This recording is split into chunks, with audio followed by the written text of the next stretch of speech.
पॉइसन्स ratio आज का जो हमारा टॉपिक है, it is known as Poisson's ratio. Now what do you mean by Poisson's ratio? Poisson's ratio मतलब क्या होता है भाई? अभी लास्ट लेक्चर में हमने इतने सारे अलग अलग टाइप के मॉड्यूलस पढ़े, इतने सारे टाइप के स्ट्रेस पढ़े, इतने सारे टाइप के स्ट्रेन पढ़े, बट इलास्टिक बॉडीज में एक और चीज हमको नजर आता है एंड उस फिनोमेना को हम लोग यहाँ पे इस टॉपिक में कवर करते हैं। क्या नजर आता है हमको कि तुमने देखा लॉन्जिट्यूडनल डायरेक्शन में कैसे इलोंगेशन होता है। फॉर एग्जाम्पल, मैंने एक रिजिड सीलिंग से एक सिलेंड्रिकल वायर टंगा दिया और मैंने एक वेट उसके नीचे हैंग कर दिया रे, गेटिंग इट? अब तुमको तो पता है कि वेट अपने आप में एक फोर्स है। जैसे ही वो फोर्स मैं ये पर्टिकुलर वायर के साथ में हैंग करता हूं, ये फोर्स उस वायर को नीचे की तरफ खींचता है, गेटिंग इट? ये फोर्स उस वायर को नीचे की तरफ खींचता है, और जब ये फोर्स उस वायर को नीचे की तरफ खींचता है, तुमने देखा कि उसके अंदर स्ट्रेन होता है एंड एक इलोंगेशन देखने को मिलता है, दैट इज स्मॉल एल। अब बात यहाँ पे ये है कि वो जो इलोंगेशन है स्मॉल एल, वो स्मॉल एल इलोंगेशन सिर्फ हमको देखने को नहीं मिलता है, उसके साथ में एक और चीज भी देखने मिलता है कि it is not only getting strain in the longitudinal direction, but it is also getting strain in the lateral direction also. Lateral direction as in longitudinal axis को परपेंडिकुलर। अब जैसे कि आपको दिखेगा ये इस तरीके से लंबा हुआ है, बट इफ यू सी, मैंने जो च्युइंगम का एग्जांपल दिया था कि च्युइंगम को जब तुम खींचते हो, गेटिंग इट, तो च्युइंगम लंबा होता ही है, बट लंबा होने के साथ साथ उसका जो विड्थ है, उसका विड्थ भी पतला होता है। Have you ever observe this thing guys? आपने कभी ऑब्जर्व किया है ये चीज? yes. किया है कि नहीं? है कि नहीं? ये सेम होता है जब तुम मैदा का आटा को जब तुम गोंदते हो या गेहूं के आटे को गोंदते हो और उसको तुम जब लंबा करते हो तो वो लंबा होता है, अनडाउटेडली वो लंबा होता है, बट जब वो लंबा होता है उसका लेंथ के साथ साथ उसका विड्थ भी कम होता है। तो that is called as lateral strain. That is, ये जो इलोंगेशन हुआ है इसकी वजह से जो क्रॉस सेक्शनल एरिया है, ठीक है, वो भी कम होते जाता है with the increase in strain. Getting it? Area कम हो रहा है मतलब क्या हो रहा है, उसका जो डायमीटर है वो डिक्रीज हो रहा है, और इस चीज को हम लोग लैटरल कंप्रेशन करके कहते हैं। क्लियर? क्या कहते हैं हम लोग इस चीज को? लैटरल। lateral compression. समझा? तो जो लंबा होता है उसको हम लोग लॉन्जिट्यूडनल एक्सटेंशन कहते हैं, और जो यहाँ पे ये पतला हो रहा है इसको हम लोग लैटरल कंप्रेशन करके कहेंगे। अब पॉइसन्स रेशियो, अभी नाम में ही लिखा है कि ये रेशियो है, ये कंपैरिजन है, गेटिंग इट? ये किसका कंपैरिजन है? It is actually the ratio of longitudinal strain to the lateral strain, getting it? ये यहाँ पे जो रेशियो बनेगा ना फॉर्मूला इसमें, getting it, it is actually the ratio of lateral strain upon longitudinal strain. Sigma से इसको हम रिप्रेजेंट करेंगे, काफी सारे बुक्स में 1/म्यू, ठीक है, एम, ऐसे सब इसको रिप्रेजेंट किया जाता है, बट सिग्मा से हम इसको रिप्रेजेंट करेंगे। It is nothing but lateral strain upon longitudinal strain, ठीक है? अभी लैटरल स्ट्रेन इज, अभी लॉन्जिट्यूडिनल स्ट्रेन जो है guys, longitudinal strain it is related to length, getting it? Delta L by L, change in length upon original length. Lateral strain अभी हमने diagram में किस में देखा था? It is related to diameter, समझा? तो उसका फॉर्मूला कैसे बनेगा? उसका फॉर्मूला बनेगा change in diameter upon original diameter. तो यहाँ पे ये जो पर्टिकुलर लैटरल स्ट्रेन हमने बात किया है, ये लैटरल स्ट्रेन का फॉर्मूला हम लिखेंगे, it is change in diameter upon original diameter upon longitudinal strain का फॉर्मूला हम लोग वही लिखेंगे ना, लास्ट लेक्चर वाले फॉर्मूला लिखेंगे ना, ठीक है? क्या था लॉन्जिट्यूडनल स्ट्रेन का formula? What is the formula for longitudinal strain guys? change in dimension upon original dimension. Longitudinal मतलब वो लेंथ के बारे में बात कर रहे हैं, तो वो हो जाएगा Small l upon हाँ, या small L upon capital L, that is change in length upon original length. Okay, तो ये चीज को अगर मैं और बेहतर तरीके से लिखूं तो ये बेहतर तरीके से कैसे लिखूंगा मैं, चेंज इन डायमीटर मतलब डेल्टा डी हो जाएगा, ओके, ओरिजिनल डायमीटर मतलब डी हो जाएगा, चेंज इन लेंथ मतलब डेल्टा एल, ओरिजिनल मतलब एल हो जाएगा। तो this is going to look like this, the formula is gonna look like this, समझा, getting it? And Poisson's ratio, just because it is ratio of strain by strain, ठीक है, strain being what do you say, strain जो है it's a dimensionless as well as unitless parameter, तो ratio of unitless parameter would be also unitless only। तो ये जो sigma है, sigma का भी कोई भी प्रकार का यूनिट या सिग्मा का कोई भी प्रकार का डायमेंशन नहीं होएगा, समझा, कोई भी प्रकार का यूनिट या डायमेंशन इसका नहीं रहेगा। एंड हमेशा याद रखना कि थियोरेटिकली अगर आप कैलकुलेट करेंगे किसी भी मटेरियल का पॉइसन्स रेशियो अगर आप कैलकुलेट करेंगे, theoretically you would always find the value is lying between -1 to 0.5, but practically when you demonstrate it you would see that the value is always coming between 0 to 0.5, समझा। तो आपको approximately अगर कभी value दिया नहीं है, कोई न्यूमेरिकल में अगर आपको वैल्यू दिया नहीं है तो आप 0.5 लेके उस सम को कंटिन्यू कर सकते हैं। ये एक बहुत ही इंपॉर्टेंट चीज है जो आपको इस पे ध्यान देना है। क्लियर, समझ में आया सबको? Yes, चलो, yes. Entrance point of view as well as numerical point of view, एक बहुत जबरदस्त शॉर्टकट है रे, बहुत जबरदस्त शॉर्टकट है, वो आपको मैं देता हूँ, वो आप नोट करके रखिए। Getting it? मतलब मस्त वाला शॉर्टकट है, मजा आएगा तुमको भी, याद करना पड़ता है लेकिन थोड़ा याद करने के लिए थोड़ा टिपिकल है।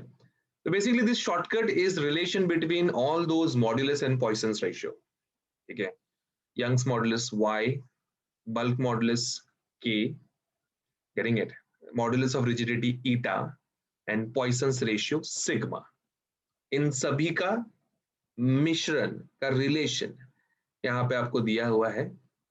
The very first relation is between yk and sigma, which is y is equals to 3k 1 minus 2 sigma. Then the second one is y is equals to 2 eta 1 plus sigma.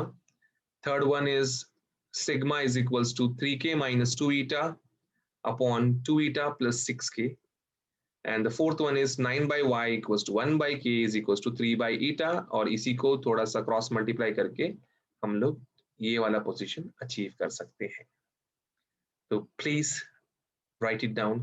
This is one of the most important relations you would be requiring for numericals, क्योंकि बहुत सारे questions में क्या होता है, Young's modulus का जरूरत होता है बट वो तुमको सिग्मा और के देके छोड़ देंगे और यंग्स मॉडुलस से जो निकालना रहेगा वो पूछेंगे। तो by knowing these things you can directly jump into a parameter, saving time। चलिए, give next heading guys, give heading behavior of wire under increasing load, और एग्जाम में इसी चीज को पूछा जाएगा। Right a short note on stress strain curve. Okay, तो यही है वो आपका स्ट्रेस स्ट्रेन कर्व। तो अगर आपको पूछा कि right short note on behaviour of wire under increasing load, तो यही लिखना है।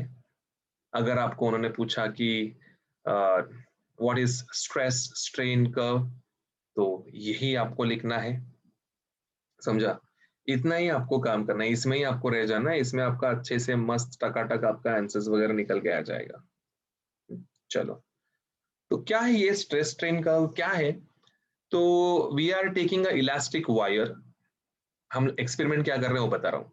हम लोग एक इलास्टिक वायर ले रहे हैं, उस इलास्टिक वायर में हम लोग नीचे क्या कर रहे हैं ना, वेट को हैंग कर रहे हैं, वेट को टंगा रहे हैं हम लोग, ठीक है। तो एक वायर, इलास्टिक वायर ले लिया, उसके नीचे वेट को टंगा दिया, फिर हम लोग धीरे धीरे वो वेट को बढ़ाते जा रहे हैं, जिसकी वजह से स्ट्रेस एंड स्ट्रेन के बीच में एक रिलेशन हमको मिल रहा है, एंड उस रिलेशन को हम लोग प्लॉट कर दे रहे हैं।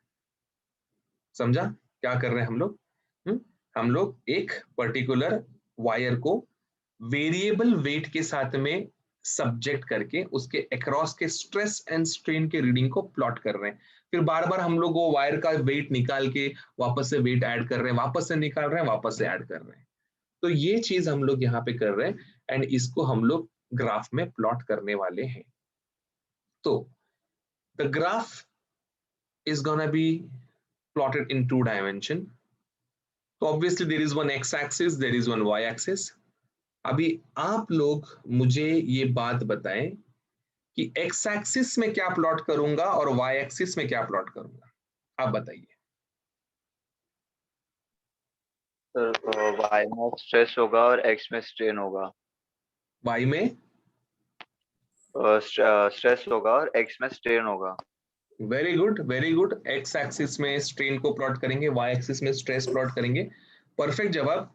But can you also support this with a reason? आपने लास्ट टाइम हुक्स Stress के is independent value. Module. Stress is independent and strain is dependent on strain. Yes, yes. Very good, guys. Very good. Good to see that you remember. X axis में हमेशा हम लोग independent parameters को plot करते हैं and y axis में हमेशा हम लोग डिपेंडेंट पैरामीटर्स को प्लॉट करते हैं। Getting it? तो इंडिपेंडेंट स्ट्रेस और स्ट्रेन में स्ट्रेन है और डिपेंडेंट स्ट्रेस है, इसलिए उसको करस्पॉन्डिंग तरीके से हम लोगों ने यहाँ पे प्लॉट किया हुआ है। अब ये जो चीज है इसको हम शुरू करेंगे बाय सिंपल हुक्स लॉ। ठीक है, हुक्स लॉ का एक कंडीशन था कि Hooke's law is only applicable till the elastic limit is achieved. अब बहुत सारे बच्चे पूछते कि सर ये इलास्टिक लिमिट क्या होता है? What is this elastic limit? What do we understand by this word elastic limit? Elastic limit ये शब्द से हमको क्या समझ में आता है? तो let me tell you, elastic limit एक ऐसा मैक्सिमम लिमिट है मटेरियल का जहां तक वो इलास्टिक बिहेवियर दिखाएगा। Getting it? जहां तक वो इलास्टिसिटी को रिटेन कर पाएगा। अगर तुम उसको क्रॉस कर देते हो तो ऐसा कोई भी पाबंदी या जरूरी नहीं कि वो तुमको इलास्टिसिटी दिखाएगा। It can show you variable nature. तो elastic limit is the maximum point जहां तक तुम उसके साथ छेड़छाड़ कर सकते हो, बट वो हर बार अपना original shape, size, dimension regain करेगा। तो let's have a look at this type of behaviour. यहाँ पे विद इन इलास्टिक लिमिट हमने काफी बार वेट ऐड किया, निकाला, वापस ऐड किया, निकाला, वापस ऐड किया, निकाला, and every time the reading we got, we plotted across this graph and the graph was coming as a straight line. Getting it?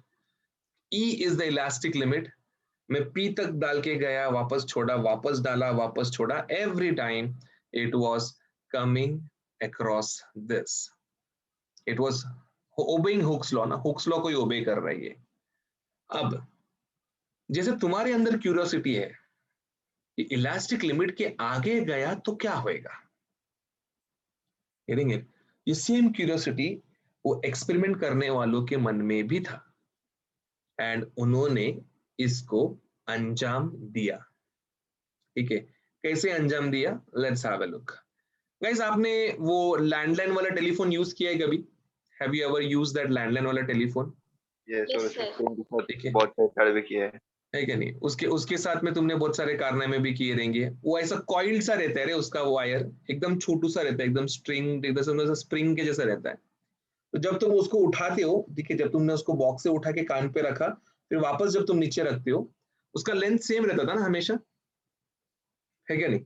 जितना लेंथ का वो दिखता था उतना ही उसका लेंथ हमेशा दिखता था। अब होता क्या है ना, गेटिंग इट? होता क्या है, मजेदार बात क्या है यहाँ पे, समझने वाली बात क्या है यहाँ पे, कि हम उसको थोड़ा सा खींचते थे, छोड़ते थे, वापस रिगेन करता था, थोड़ा सा खींचते थे, छोड़ते थे, वापस रिगेन करता था। वो वापस रिगेन क्यों करता था? क्योंकि वो हमेशा उसके इलास्टिक लिमिट के अंदर तुम फोर्स लगा के छोड़ रहे थे, कि कभी इंटरनल रिस्टोरिंग फोर्स कम पड़ा ही नहीं।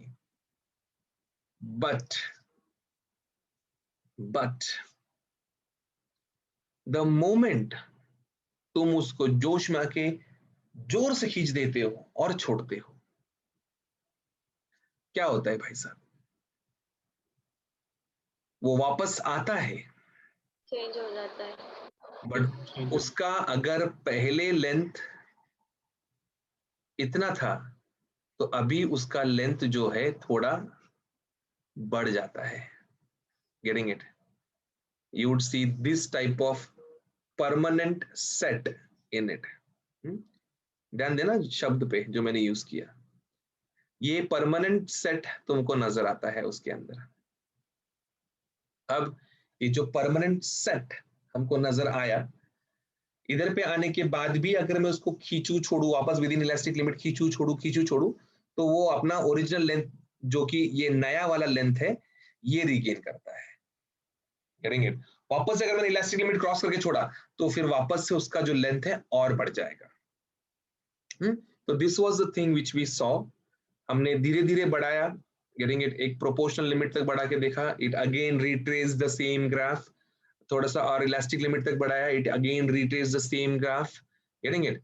अब इलास्टिक लिमिट क्रॉस करने के बाद, गेटिंग इट, इलास्टिक लिमिट को थोड़ा सा क्रॉस करने के बाद जब हमने उसको छोड़ा तो वो अपना original E dash is a point slightly greater than elastic limit, वहां पे जाने के बाद जब हमने छोड़ा तो वायर ने अपना सब कुछ वापस से रीगेन नहीं किया। उसके अंदर एक परमानेंट डिफॉर्मेशन आ गया, उसके अंदर एक परमानेंट सेट आ गया जो कि एस पे आके खत्म होता है।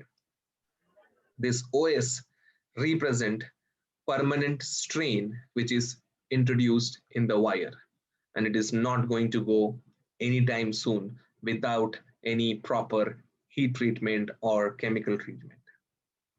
Naturally तो वो वापस से regain नहीं करेगा, but yes, this permanent state is for sure going to be there for all the time. अब ये जो चीज हमने यहाँ पे देखा परमानेंट सेट का, हमने फिर और जोश में आया हम लोग, ठीक है, हमने थोड़ा सा और बढ़ाया तो हमको एक यील्ड पॉइंट मिला। ये यील्ड पॉइंट एक बहुत ही जबरदस्त पॉइंट था, क्योंकि इस टाइम पे पहुंचने के बाद तुम अगर टेंजेंट ड्रॉ करोगे तो कर्व को टेंजेंट एक्स एक्सिस को पैरेलल गुजरता हुआ तुमको नजर आएगा। Getting it? You can see, अगर मैं यहाँ पे एक टेंजेंट ड्रॉ करूं इस तरीके से, let me use the red colour, if I draw a tangent,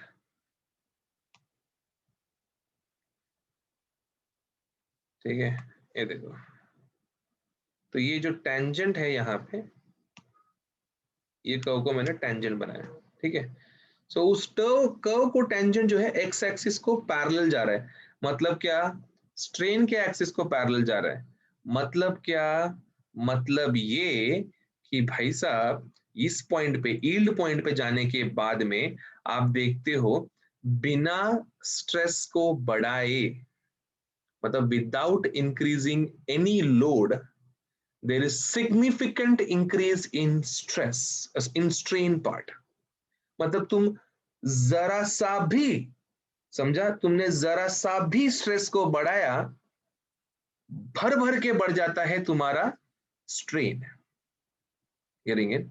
जरा सा भी तुम स्ट्रेस को बढ़ाओगे ना, थोड़ा सा भी तुमने वेट डाला, बहुत ज्यादा स्ट्रेन बढ़ जाता है। जबकि हुक्स लॉ जब ओबे होता था तो भी क्या होता था? जितना स्ट्रेस बढ़ाया उतना स्ट्रेन बढ़ेगा, जितना कम किया स्ट्रेस उतना कम होता था स्ट्रेन।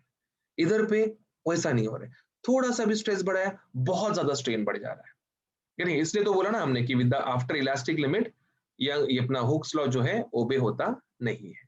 तो this is everything we should know about yield point, ठीक है। तो ये जो यहाँ पे इस तरीके से दिखाता है, गेटिंग इट, ये जो यहाँ पे तुमको चीज देखने को मिलता है, ये पर्टिकुलर चीज को हम लोग प्लास्टिक फ्लो कहते हैं। Getting it? This particular thing is known as plastic flow. Getting it? Plastic flow मतलब क्या? अभी जैसे कि तुमने कभी अगर प्लास्टिक वगैरह जलाया रहेगा तो वो तुम देखते हो मेमबत्ती कैसा ड्रॉप होता है, वैसा प्लास्टिक फ्लो के गिरना शुरू हो जाता है। Getting it? That is what actually yield is known as. तो इसको यील्ड पॉइंट करके कहते हैं। फिर यील्ड पॉइंट के बाद हम लोग जब देखते हैं, जब हम लोग यील्ड पॉइंट के बाद थोड़ा सा जब हम और स्ट्रेस बढ़ाते हैं, गेटिंग इट, तो थोड़ा सा और स्ट्रेस बढ़ाने की वजह से थोड़ा सा मतलब एकदम लाइटली भी अगर तुमने स्ट्रेस बढ़ाया तो स्ट्रेन भी सिग्निफिकेंटली बढ़ता है एंड नेक फॉर्मेशन होता है guys, getting it, bottle neck formation देखने को मिलता है हमको, getting it. Now what is this bottleneck formation? What do we understand by this? What is the meaning of it? So let me tell you, तुम्हारे पूरे body में guys सबसे weakest section कौन सा है? हमारे पूरे बॉडी में सबसे वीकेस्ट सेक्शन कौन सा है? हमारे पूरे बॉडी में हमारा नेक रीजन सबसे वीकेस्ट होता है, गेटिंग इट. कभी तुमने सुना है किसी ने हाथ दबाया और इंसान मर गया? ऐसा कभी सुना है तुमने? किसी ने पैर दबाया, सामने वाला इंसान मर गया, ऐसा कभी सुना है? नहीं, गेटिंग इट. गला दबाया मर गया, सुना है ऐसा? यस. क्यों? क्योंकि नेक रीजन हमेशा वीक स्ट्रेंथ को रिप्रेजेंट करता है, इसलिए फांसी वगैरह भी देखो ना नेक पे ही देते हैं फांसी. कभी ऐसे किसी को पेट के बल फांसी दिया है क्या? किसी को हाथ के बल लटका के फांसी दिया है क्या? नहीं भाई साहब, गले के बल फांसी दिया. क्यों? It is a weakest section. तो जब तुम वायर को ईल्ड पॉइंट के बियॉन्ड में जब तुम उसको और स्ट्रेस देते हो तो वो वायर में नेक फॉर्मेशन होना शुरू होता है. मतलब क्या?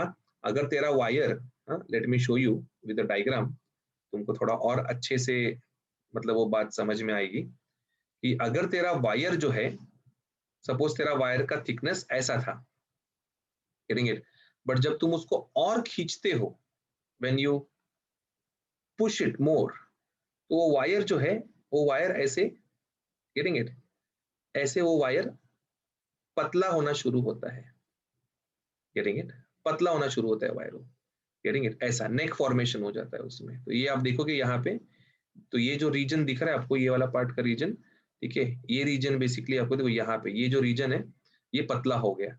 तो ऐसे एक स्ट्रेट वायर पतला होता है, मतलब उसके अंदर नेक फॉर्मेशन हो रहा है, वो वीक हो रहा है. तो ऐसा ही कुछ वीक नेचर हमको यहाँ पे ये पर्टिकुलर ग्राफ में नजर आना शुरू हो जाता है. समझा? ठीक है, तो वो नेक पॉइंट बोलते हैं. अभी नेक पॉइंट के आगे अगर तुमने थोड़ा सा भी स्ट्रेस और बढ़ाया, तुमने थोड़ा सा और बढ़ा दिया, तो नेक पॉइंट जो है वो चला जाएगा तुम्हारा पॉइंट बी के तरफ, गेटिंग इट, जिसको हम लोग बोलते हैं breaking stress. Now this is the value, this is known as breaking stress and breaking strain. Now this is the maximum strain a wire can go through, getting it? This is the maximum amount of strain any wire can go through. and इस strain के बाद, इस point के बाद wire ढंग से काम करेगा ये उम्मीद करना एक बेवकूफी वाला बात है.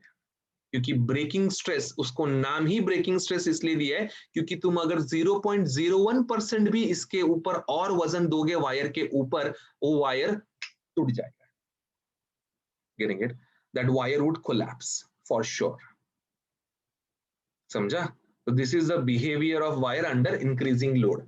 एंड एक बहुत ही स्ट्रॉन्ग ऑब्जर्वेशन देखा जाता है कि जिनका ये वाईपीसी लिखे ये एन वाला रीजन बड़ा होता है काफी, गेटिंग इट, जिस किसी भी मटेरियल का ये वाईपीसी लिखे एन वाला रीजन बड़ा होता है, ठीक है, let me call this region as let's say alpha, जिनका भी अल्फा बहुत ज्यादा होता है, those materials are good for ductility, they show they are highly ductile. Ductile मतलब समझता है आपको, मतलब याद है किसी को डक्टाइल का? what is the meaning of ductility? Drawn into thin wires. Yeah, you can draw them into thin wires. तो जिन मटेरियल का वाईपीसी लिखे एन सेक्शन काफी बड़ा होता है ग्राफ में, they are best materials to make wires. You can draw thin wires, long wires, very long wires with very high durable strength. And जिनका alpha का वैल्यू लेस होता है, they cannot be used for making wire because they are brittle, getting it? They show what? They show brittleness in their behavior. पक्का समझ में आया सबको ये चीज? 100%. So this is the short note, हाँ, ग्राफ वगैरह के साथ आपको एकदम मस्त तरीके से एग्जाम में लिखने को आना चाहिए, ठीक है? तुम सोचे खाली मैं ग्राफ बना के आके खुश रहेगा, नहीं भाई साहब, आपको ग्राफ के साथ हर एक पॉइंट का एक्सप्लेनेशन देना पड़ेगा. तब जाके आपको 3 मार्क्स मिलेंगे। खाली जिनको पॉइंट्स के नाम वगैरह याद नहीं है, एक बार याद दिला दूं कि P जो है, P is a proportional limit वाला पॉइंट, ठीक है। E जो है, E is elastic limit, E dash is greater than elastic limit, okay. Then ये Y जो है, YP, YP का क्या नाम था रे? Well point. It is yield point, ठीक है। Then what is N? N stands for neck point. And what does B stands for? B stands for breaking point. breaking point. Getting it? तो basically ये जो ऐसे materials हैं जो जिनका ये y एक्सिस का जो कोऑर्डिनेट है वो बहुत बड़ा बनता है ग्राफ में। Getting it? ऐसे मटेरियल्स जिनका y एक्सिस का स्ट्रेंथ बहुत स्ट्रांग होता है, दैट इज जिनका टेंसाइल स्ट्रेन बहुत ज्यादा खींच सकते हैं हम लोग, ऐसे मटेरियल्स को हम लोग इलास्टोमर्स कहते हैं। Getting it? We call it elastomers. So basically elastomers are the materials which show large deformation in strain, which show large values of strain. So we call them as elastomers. ये सबका हो गया लिख के? Yes, sir. Yes. Yes, sir. ठीक है, जिनका बाकी है स्क्रीनशॉट लेके रखो, बाद में लिख लो चलेगा। अब इसमें कुछ मटेरियल्स ऐसे भी हैं जैसे कि वल्कनाइज्ड रबर का अगर हम बात करें तो वो मटेरियल थोड़े अलग बिहेवियर दिखाते हैं। Getting it? अलग बिहेवियर दिखाते मतलब क्या, ऐसा ऐसा अलग क्या दिखाते हैं वो लोग? उनके अंदर जो है ना स्ट्रेस और स्ट्रेन थोड़ा अलग ही लेवल का नेचर पे रहता है, ठीक है। बच्चा बोलता है सर क्या अलग लेवल का नेचर रहता है? तो लेट मी शो यू। अगर तुम उनका ग्राफ प्लॉट करते हो, सेम ऐसे स्ट्रेस और स्ट्रेन का ग्राफ तुम अगर ऐसा प्लॉट करते हो, ठीक है, तो यहाँ पे इधर पे तुमने स्ट्रेन को प्लॉट किया, यहाँ पे तुमने स्ट्रेस को प्लॉट किया, okay. So what do you C?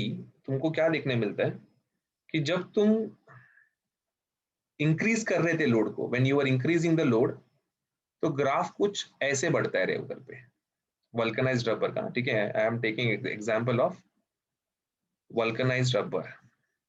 Vulcanised rubber सुना है आपने? ये नाम सुना है कभी? अरे वल्कनाइज्ड रबर ये नाम सुना है कभी? यूज किया क्या आप लोगों ने वल्कनाइज्ड रबर? नहीं? तुम्हारे गाड़ी के जो टायर हैं, देखा है ना गाड़ी में जो टायर होता है तुम्हारा, वो टायर वल्कनाइज्ड रबर का एग्जांपल है। Getting it? सल्फर के साथ में उसको ट्रीट किया जाता है जिससे टायर को एक ब्लैक कलर एंड एक स्ट्रॉन्ग रेजिस्टेंस मिलता है, जिससे तुम उसको एक लार्ज वैल्यू के लिए यूज कर सकते हो। That is vulcanised rubber, where rubber is treated with sulphur to change its chemical attributes. तो वल्कनाइज्ड रबर में जब हम लोग ऐसा एक्सपेरिमेंट करते हैं तो दिखता है कि जब स्ट्रेस बढ़ा रहा है स्ट्रेन भी बढ़ता है एंड एक मैक्सिमम लिमिट रीच करके सैचुरेशन शो करता है उसके बाद वो। Getting it? बट जब तुम उसको डिक्रीज करते हो वापस से, तो इन अभी नेचर क्या बोलता है? वापस से it should retrace the same path. Getting it? But असलियत में ऐसा होता नहीं है। Strain lags behind the stress in this phenomena. Getting it? कैसे लैग होता है? ये कुछ इस तरीके से फॉलो करता है रिटर्न आने का पाथ। Getting it? ये पाथ फॉलो होता है आने का। Getting it? क्यों?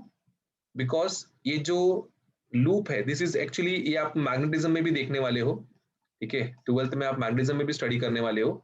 This particular thing is known as hysteresis loop. Getting it? I hope तुमने ये नाम कभी सुना होगा, नहीं सुना रहेगा तो अभी सुन लो। Getting it?